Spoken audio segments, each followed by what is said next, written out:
வணக்கம். நம்ம ஊர்களில் ஒரு பழமொழி சொல்லுவாங்க,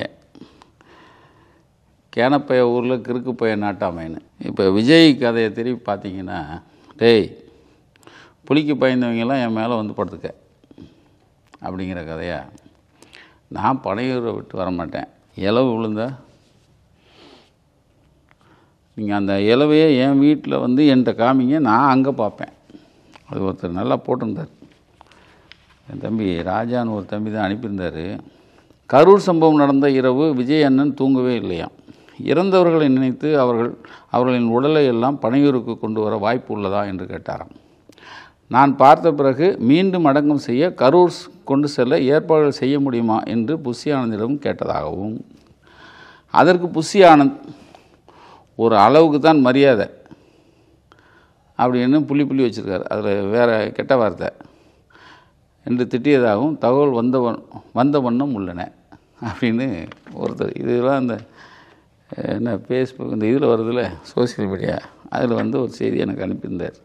இப்படியே போச்சுன்னு வச்சுங்க, இதுதான் நடக்கும்.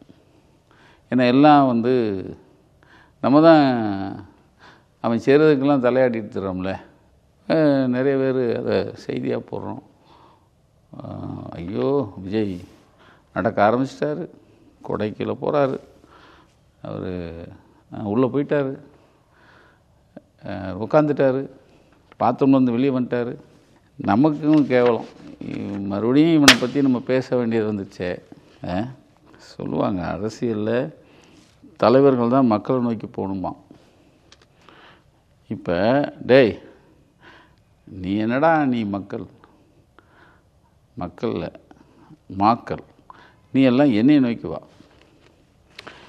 இந்த மோசமான பிரசிடெண்ட்டுங்கிறனால, பேட் பிரசிடெண்ட், இதை வந்து சாவு மணி அடிக்கணும். அதுக்கு தான் இப்போ நான் வந்தது. இதுக்கு முன்னாடி ஒரு விஷயம் எனக்கு புரியல, எனக்கும் பார்க்குறவங்க நிறைய பேருக்கும் புரியாத ஒரு புதிர் என்னென்னா, சுப்ரீம் கோர்ட் போனாங்க, பிஜேபி அட்வொகேட்டை பார்த்தாங்க, எந்த பிஜேபியை திட்டினாங்களோ அந்த பிஜேபிக்காரனால் அவனை வச்சு ஏதோ ஆர்டர்லாம் வாங்கிட்டாங்க. சிபிஐ வந்தாச்சு. இப்போ சிபிஐ வந்த உடனே எஃப்ஐஆர் போட்டாங்கன்னு செய்தி வந்துச்சு. ஆனால் சிபிஐ வந்தால் ஏதோ பெருசாக நடக்க போது நம்ம பார்த்துட்ருக்கோம். என்ன நடந்ததுன்னா, சிபிஐக்கு போன பிறகு தான் அவர் ஃபோனில் ஆறுதல் சொல்கிறார். அப்படி எல்லாம் பார்த்தீங்கன்னா தெரியும். ஏதோ எத்தனை பேருக்கு ஆறுதல் சொன்னான்னா தெரியாது, அது எல்லாமே சினிமா பாணி ஸ்கிரிப்டு தான். ஒருத்தன் போய் ஃபோனை கொடுக்குறான், அவங்க ஃபோனை நம்பலை, மக்களை நம்பலை, செத்தவங்க வீட்டை நம்பலை. இவன் போய் ஃபோனை கொடுக்குறான், நம்ம இவர் கதாநாயகன் பேசுகிறான், அவங்க ஆறுதல். அப்படி ஆறுதல் கொடுத்த சங்கவி அப்படிங்கிற பிள்ளை, அந்த பெண் இருக்காங்கல்ல, அவங்கள நான் பின்னாடி பேசுகிறேன். அதாவது கரூரே தலை நிமிர்ந்து நிற்கிற மாதிரி ஒரு பெண்மணி. அதை நான் சங்கவி பற்றி பின்னாடி சொல்கிறேன். இப்போ எங்களுக்கு இருக்கிற கேள்வி, எங்களுக்குன்னா நமக்கு இருக்கிற கேள்வி, என் தம்பிகளுக்கு இருக்கிற கேள்வி, சிபிஐக்கு போன பிறகு சார் 20 லட்ச ரூபா அக்கௌண்ட்டில் போட முடியுமா சார்? கேட்குற கேள்வி. 41 ஃபேமிலியை தத்தெடுப்போன்னு ஒருத்தர் சொல்கிறான். யார்? அதே விஜயோட சேர்ந்த ஆதவ் 41 ஃபேமிலியை தத்தெடுப்பேங்கிறான். இன்னொருத்தன் இந்த ஜேபிஆர் குடும்பத்தை சேர்ந்த ஒரு பையன், யாரோ ஒருத்தன், மாதம் 5000 ரூபா நான் தருவேன் செலவுக்கு அப்படிங்கிறான். இன்றைக்கி வந்து 20 லட்ச ரூபா கொடுத்தாச்சு. அதுக்கப்புறம் 41 குடும்பத்தையும் சார் வந்து அவர் மேனி வந்து அழுங்காமல் குலுங்காமல் அவர் வீட்டுக்குள்ளே தான் இருக்கார். 41 குடும்பமும் இலவு விழுந்த குடும்பத்தை ஓன்ட்ட இலவு கேட்கணும், நீ இங்கே வா அப்படிங்கிறான் ஒருத்தன். அவங்களையும் சொல்லி குறை இல்லை, என்ன செய்ய, காசு பணம். 41 குடும்பத்தை அதில் இந்த பஸ்ஸு கூட்டு வரையில் அவன் என்னென்னலாம் சொல்லி கூப்பிட்டு வராங்கன்னு பாருங்களேன். என்ன கொடுமை அது, கொடுமைன்னு கோயிலுக்கு போனால் அங்கே 2 ரொம்ப சிங்கின்னு எங்கள் அம்மா சொல்லும். நான் சிபிஐ கேட்குற கேள்வியை நான் அடுத்து வரேன். வெளியாட்களோட பேசக்கூடாது. என்னங்க உசுரை பறி கொடுத்த குடும்பங்க அது. ஏதோ என்னங்க இது மோடி பார்க்க போனால் கூட இப்படி போட மாட்டாங்க போலியே. இப்போ மோடி பெரிய ஆள் ஆகிட்டாரே. என்ன சொல்லாமல் வெளியில் எங்கும் செல்லக்கூடாது. எங்கே இருந்துன்னு தெரியல. பஸ்ஸில் இருந்தால் பஸ்ஸில் ஏறி உட்காந்தோன்னே வெளியவே போகக்கூடாது. அது இன்னும் வேறு முக்கியம்.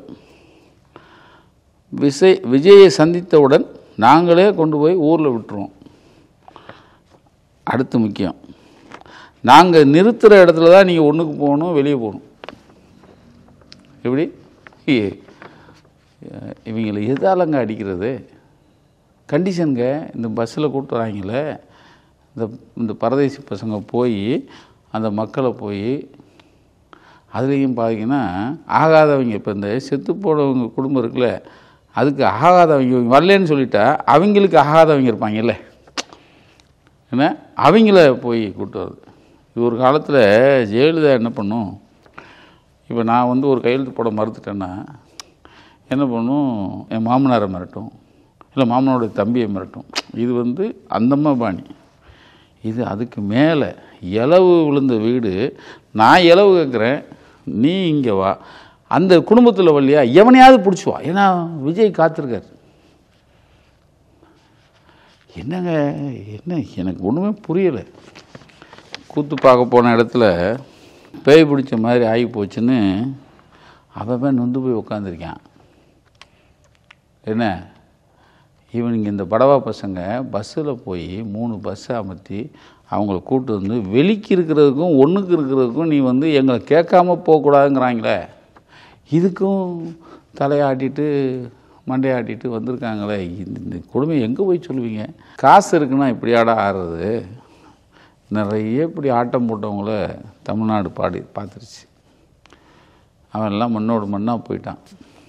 சீமான்னு ஒரு இடத்துல நேற்று கூட சொன்னார், அதாவது ஓட்டு போடுறவங்களாம் பனையூரில் பொட்டி இருக்கும், நீங்கள் ஓட்டு போட்டு போங்க, நான் உங்கள்கிட்ட ஓட்டெலாம் கேட்க மாட்டேன் அப்படின்னு அந்த ஆள் சொல்லுவான் போல் அப்படின்னாரு. அதுதான் நேற்று நடந்த கூத்து.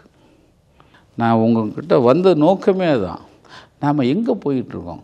எத்தனையோ நூற்றாண்டு கடந்துட்டோம், எவ்வளவோ அட்வான்ஸாக போயிட்டுருக்கோங்கிறோம். ஆனால் ஒருத்தர் மறுபடியும் நம்மளை கொண்டு குழியில் தள்ளுறானே. நீங்கள் பாருங்கள், ஒத்த படம் அல்ல அவர் சந்தித்ததா. ஆனால் என்ன வருது, அவர் ரொம்ப காலில் விழுந்து, எங்கே வெங்காயம் காலில் விழுந்தான், காலில் விழுந்தானா. எவ்வளவு ஸ்க்ரீன் பிளே, எவ்வளவு சினிமாத்தனம். அதையும் 30 ரூம் போட்டாங்களாம். 30 ரூம்லையும் போய் இவர் நொட்டினாராம். அதெல்லாம் கிடையாது. 30 ரூமில் இருக்கிறவங்களும் இவர் ஒரு ரூமில் உட்காந்துருப்பார். எப்படி பகவான் ஊரை விட்டு ஓடினானே நித்யானந்தா, அவனை மாதிரி, இல்லைன்னா சிவசங்கர் பாபா மாதிரி ஒரு ரூமில் உட்காந்து எல்லோரும் போய் வரிசையில் போய் விழுவாங்களே ஒவ்வொரு ரூமாக போய், அது மாதிரி. இல்லை நம்ம ஈஷா அவங்க ஒரு ரூமில் உட்காந்துக்குவாங்க, இந்த சாமியார்லாம். இவங்க போய் ஒவ்வொரு ஆளாக காலில், அது மாதிரி தான் விழுந்திருக்காங்க. அது மாதிரி தான் இவங்க ஒவ்வொரு ரூமில் இருக்கிறவங்க ஒரு அறையில் இருக்கிற விஜயை போய் பார்த்துருக்காங்க. அறைக்கு போய் பார்த்தான்னா ஆதாரத்தை வெளியிடணும்ல. என்னங்கடா எனக்கு ஒன்றுமே புரியல, எனக்கு ஒன்றும் புரியல சார். இதுக்கு வேற அவ்வளோ வேறு அடிக்கிறான் சார் ஜாலரா. விஜய் மறுபடியும் குளிச்சுட்டு வெளியே வந்துட்டார். நம்மளை சாதாரணமாக எடுத்துக்கிட்டாங்க மக்களை. கருவேப்பிலையை அப்படி எப்படி வெளியே தூக்கி போடுவாங்களோ அது மாதிரி தூக்கி போட்டுருவாங்கன்னு அவனுக்கு தெரில. எத்தனை பொய். இதில் ஒரு படம் எடுக்கக்கூடாதான். போன பத்திரிக்கையால் ஒரு ரூமில் உட்கார வச்சிட்டாங்களாம். இதில் வர ரொம்ப கொடுமை என்ன தெரியுமா, அவன் கட்சி பொருளாளரே உள்ளான். என்னங்கடா கட்சி, என்னடா பாதுகாப்பு. அவன் கட்சி பொருளாளருங்க வெங்கடேஷன் ஒருத்தன். அவன் வெளியே நின்று பூன்னு ஆரன் போட்டு அடிச்சு, ஏன்னா அவன்கிட்ட ஐடி கார்டு கேட்டிருக்காங்க.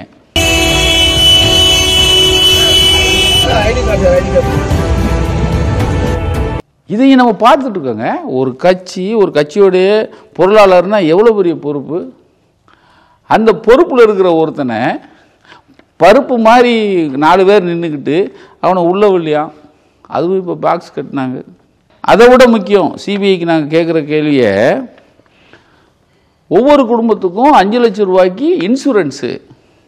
அப்போது இவங்க எப்படி சார் வந்து சாட்சி சொல்லுவாங்க விஜய்க்கு எதிராக? இப்போ அந்த சிபிஐக்கு இன்னொரு கேள்வி இருக்குது. இப்போ செந்தில் பாலாஜி என்ன வச்சுங்க, செந்தில் பாலாஜி சாட்சி வெளியே விட்டால் சாட்சியை கலைச்சிடுவார், வெளியே விட்டால் சாட்சியை கலைக்கிறார் தானே அவர் மேலே நீங்கள் சார்ஜ் வைக்கிறீங்க. இப்போ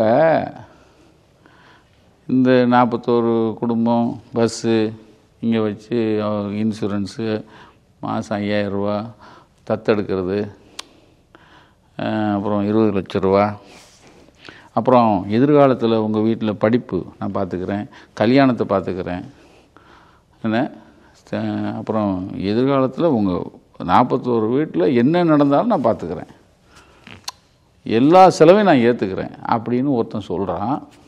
அப்போ இது சாட்சி கலைப்பில் வராதா? இது சாட்சி கலைப்பில் வருமா வராதா? பார்க்குற எல்லாருக்கும் கேள்வி. இந்த இவனை தூக்கி பிடிச்சி தாங்கி பிடிச்சிட்டு இருக்காங்களே அவங்களுக்கு இந்த கேள்வி வைக்கிறேன், இது வராதா? அப்படின்னா சட்டம் நேரம் வரும். அப்படியே விஜயனோன்னா இப்படி வளைஞ்சிட்டா போகும். சட்டம் எல்லாருக்கும் ஒன்று தானே, சிபிஐ சட்டம். இதை நீங்கள் பார்த்துட்ருக்கீங்களா சார்? நீங்கள் எப்படி நல்லது பண்ணுவீங்க இந்த மக்களுக்காக? பாதிக்கப்பட்ட மக்கள், சாவு கொடுத்த மக்கள், இறவு கொடுத்த மக்கள், இந்த மக்களுக்கு நீங்கள் எப்படி நல்லது செய்வீங்க? எப்படி இவ்வளவு நடந்துட்டுருக்க சார்? ஒருத்தன் பட்டப்பகலில் 3 பஸ்ஸு நிறைய ஆட்களை கூட்டு வந்து ஒரு பெரிய ஸ்டார் ஹோட்டலில் உட்கார வச்சு அவங்கள குளிப்பாட்டி, அது பார்த்தா வர்ற வழியிலேயே கும்மாளம், கேலி கூத்து, கும்மாளம் இதெல்லாம் போட்டு என்னங்க எனக்கு இந்த நீங்கள் பார்க்குறவங்களுக்கு புரியுதா நான் சொல்கிறது? ஏன்னா எனக்கு அப்படி எனக்கு நடுங்குது அப்படியே. நம்ம எதை நோக்கி போயிட்டுருக்கோம்? அவன் சொன்ன காரணம் என்ன சொல்கிறான்? யார் அது? அவனுக்காக பேசுகிற ஒரு கொஞ்சம் பேர் இருப்பான். ஒரு கால் மேலே கால் போட்டு ஒரு பரதேசிலாம் பேசிகிட்டு இருப்பாங்க. விஜய் உங்களுக்கு ஆறுதல் அளிக்கிறதுக்காக காத்து கொண்டு இருக்கிறார். எது இயேசு காத்திருக்கிற மாதிரி விஜய் உங்களை ஆறுதல் அளிக்கிறதுக்காக காத்து கொண்டு இருக்கிறார்.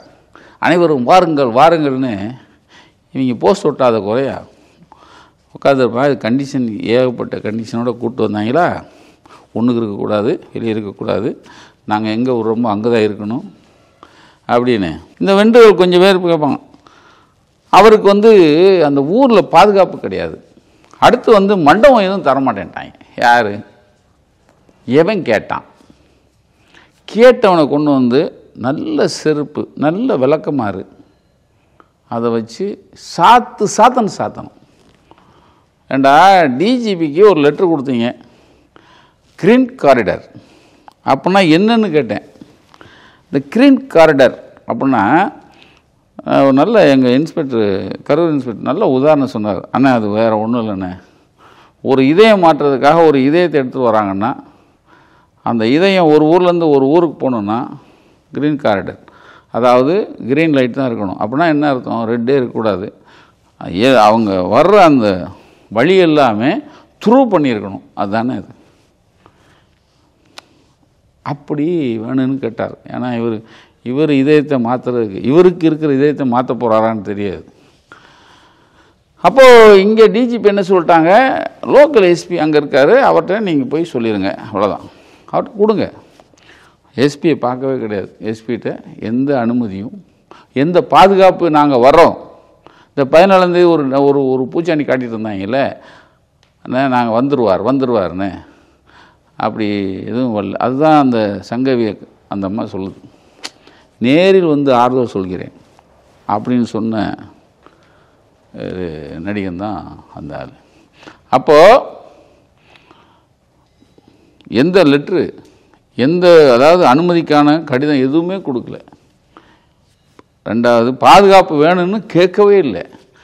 ஏன்னா அது என்ன, கரூர் பூராமே தெருவில் நாய் திரிகிற மாதிரி சிங்கமும் சிறுத்தையும் புலியும் யானையுமா தெரியுது? அந்த ஊரில் மக்கள் இல்லை, இவங்களுக்கு மாத்திரம் எங்கள் உயிருக்கு பாதுகாப்பு இல்லை. அதை ஒரு பெரிய மனுஷன் பேசுகிறார், நயினார் நாகேந்திரன். அவர் 41 உயிரை கொண்ட மாதிரி அவரையும் கொண்டுருவாங்க. ஓட்டுக்கு என்ன வேணாலும் பேசலான் இருக்கு. ஆனால் இதை பேசணுங்கிற அந்த எனக்கு சரி அவருக்குள்ளே போல, அது போட்டோம். அது அரசியல். லெட்ரு கொடுக்கல சார், பாதுகாப்பு கேட்டு எந்த கடிதம் கொடுக்கல. அதுக்கு அடுத்து மண்டபம் வந்து எங்களுக்கு யாரும் கொடுக்கல. அது கடைஞ்செடுத்த பொய்ங்கிறாங்க. அதாவது மண்டபத்தை அந்த அருண் ஒரு ஐஆர்எஸ் ஒருத்தன் போய் ரிசைன் பண்ணிட்டு போனார ஒரு ஆள், அப்போ தான் துருத்திக்கிட்டு அலையிறாரு இப்போ அந்த ஐஆர்எஸ். 2 மண்டபம் அவங்க வந்து வேலுச்சாமிபுரத்துலேயே மண்டபம் இருக்குவான்னு தேடினாங்களாம். எப்படி நான் எங்கே இருக்கணும் அங்கே தான் மண்டபம் இருக்கணும், எப்படி இங்கே வர மாதிரி அங்கே போய் தேடியிருக்காங்க. அப்புறம் வந்து ஒவ்வொரு மண்டபம் போயிருக்காங்க. முதல்ல கேஆர்வி மெரிடியன் அப்படின்னு ஒரு இடத்துக்கு போயிருக்காங்க. அது வந்து அவர் முன்னாள் அதிமுக எம்எல்ஏ வடிவேல் அவருது. அவர் தரேன்னுலாம் ஒத்துக்கிறார். ஆனால் எங்களுக்கு இந்த தேதி தான் நொட்டணும்னு சொல்லி இவங்க ஒரு தேதியை கொடுத்துருக்கானுவோம். ஏன்னா சார் வந்து அங்கே தொடர்ந்து பயங்கர வேலையில் இருக்கார், அவருக்கு வந்து இந்த தேதி தான் வேணும் அப்படின்னு போய் கேட்டிருக்காங்க. அந்த தேதியில் இல்லைங்க, நீங்கள் எந்த தேதி கேட்டாலும் கொடுக்குறாங்க அப்படின்னு இவங்க சொல்லியிருக்காங்க.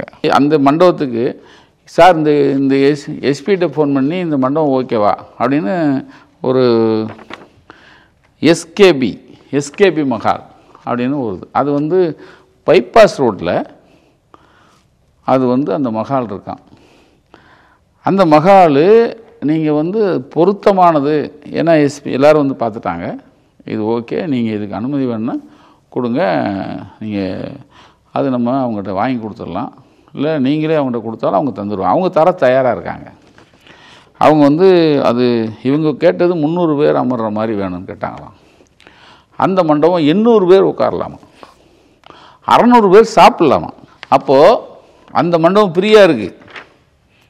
நல்லா கேட்டுக்குங்க, அந்த மண்டபம் ஃப்ரீயாக இருக்குது, பைபாஸ் ரோடு, இவங்க கேட்ட எல்லா பாதுகாப்பும் கொடுக்கப்படும், பேரிகேட் போட்டு நாங்கள் வந்து ஃபுல்லாக பார்த்துக்குறோன்னு போலீஸு அசூரன்ஸ் கொடுக்குது. ஏன்னா அந்த மண்டபத்தை காக்கிற அளவுக்கு போலீஸ் சஃபிஷியண்ட்டாக இருக்குது. போயிட்டு சொல்கிறோம் அப்படின்னு இந்த ஐஆர்எஸ் போயிட்டு சொல்கிறோம். அந்த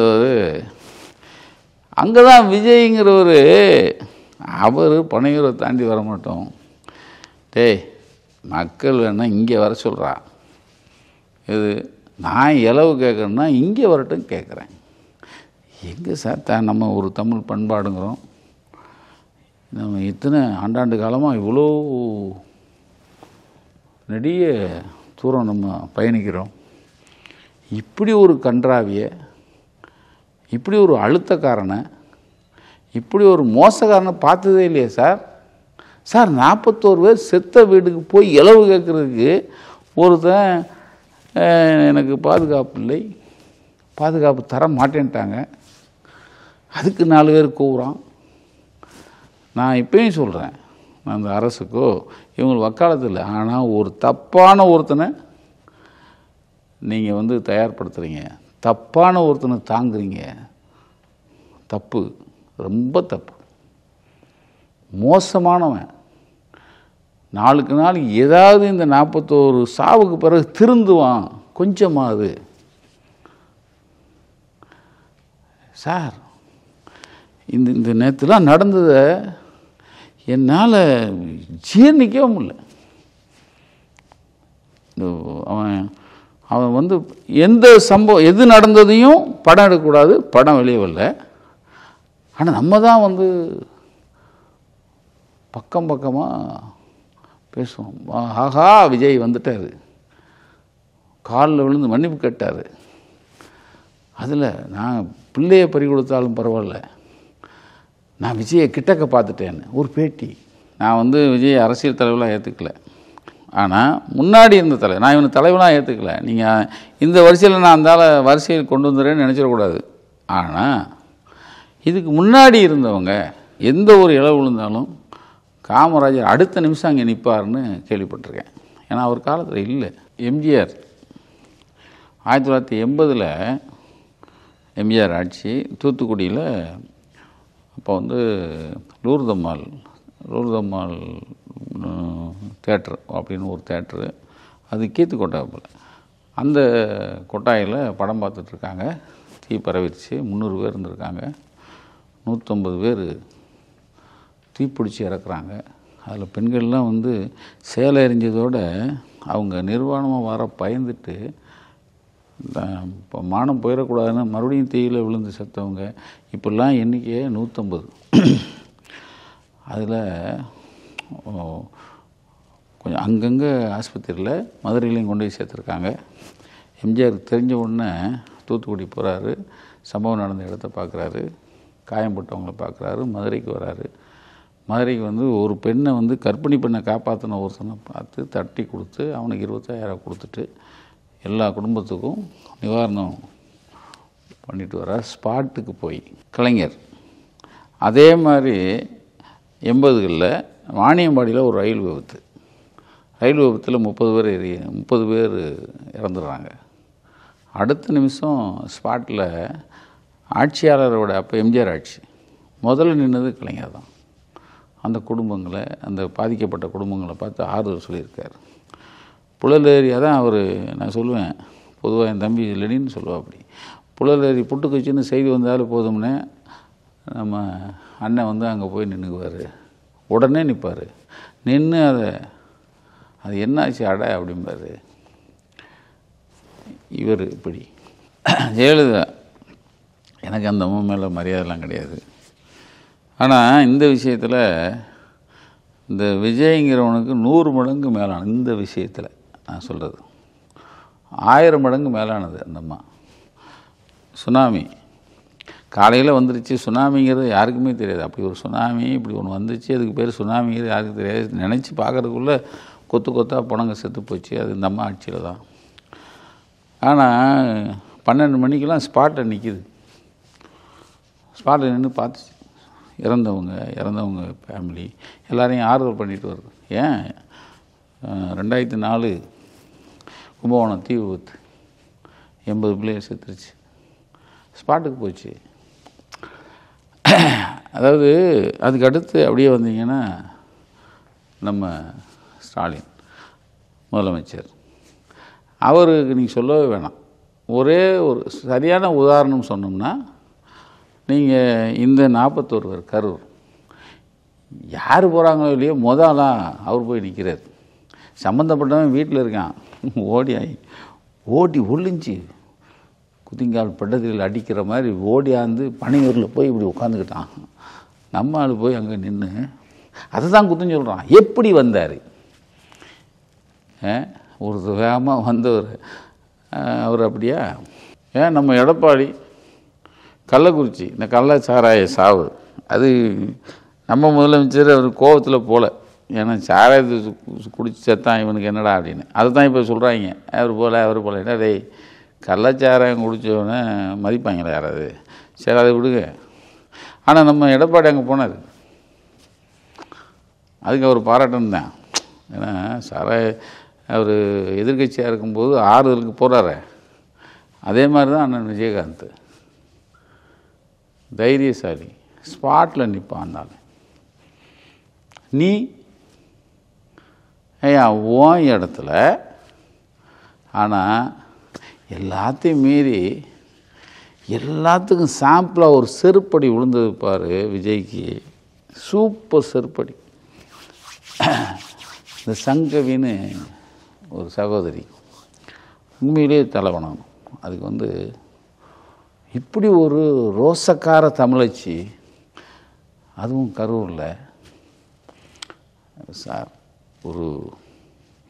ஒரு பெரிய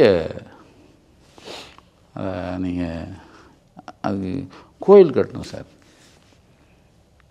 அவங்க என்ன சொல்லியிருக்காங்க, ஃபோன்லேருந்து ஒரு ஃபோன் பண்ணாங்கல்ல, இதெல்லாம் சிபிஐ பார்க்குற மாதிரி தான் பண்ணுறாங்க எல்லாம்.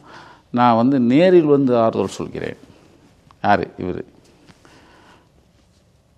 என்னடா நேரில் சொன்னாங்கிறான். அவன் பாட்டு பஸ்ஸை பிடிச்சி கூப்பிட்றான்.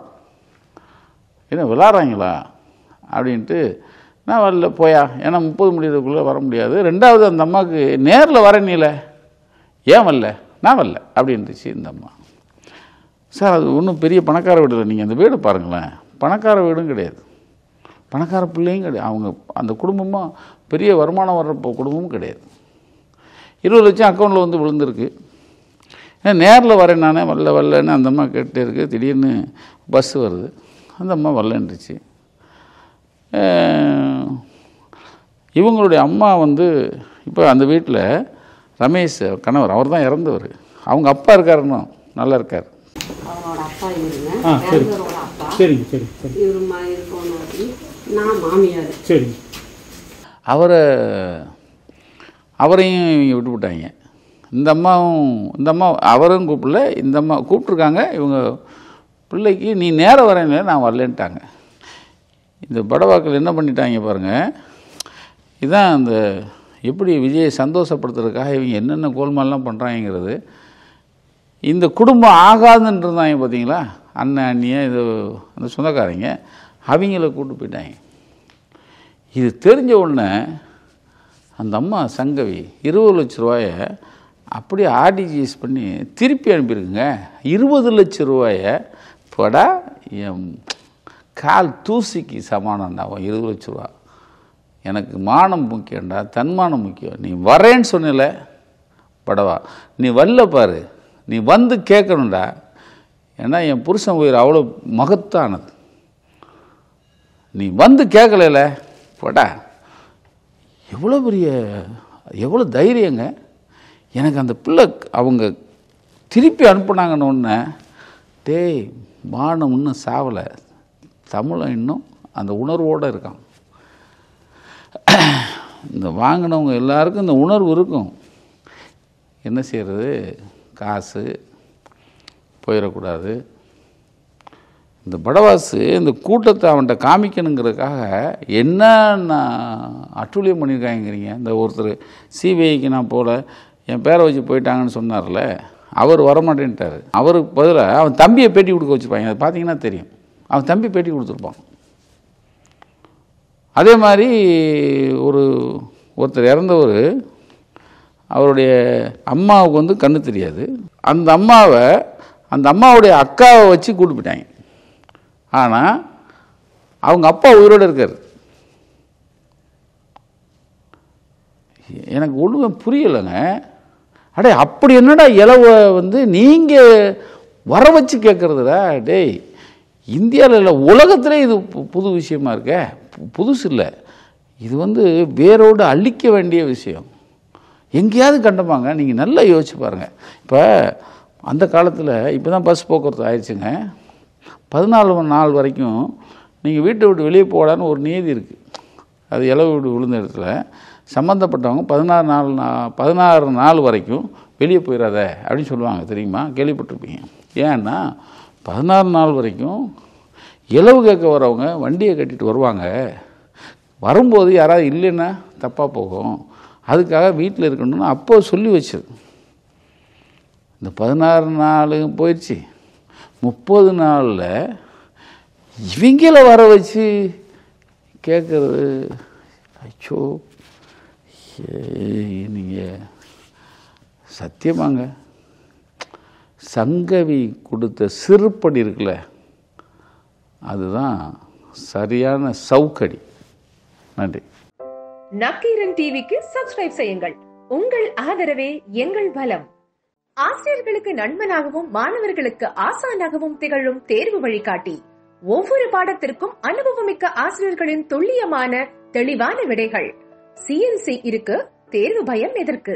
இது தீரன் பப்ளிஷிங் ஹவுஸ் விற்பனை வெளியீடு.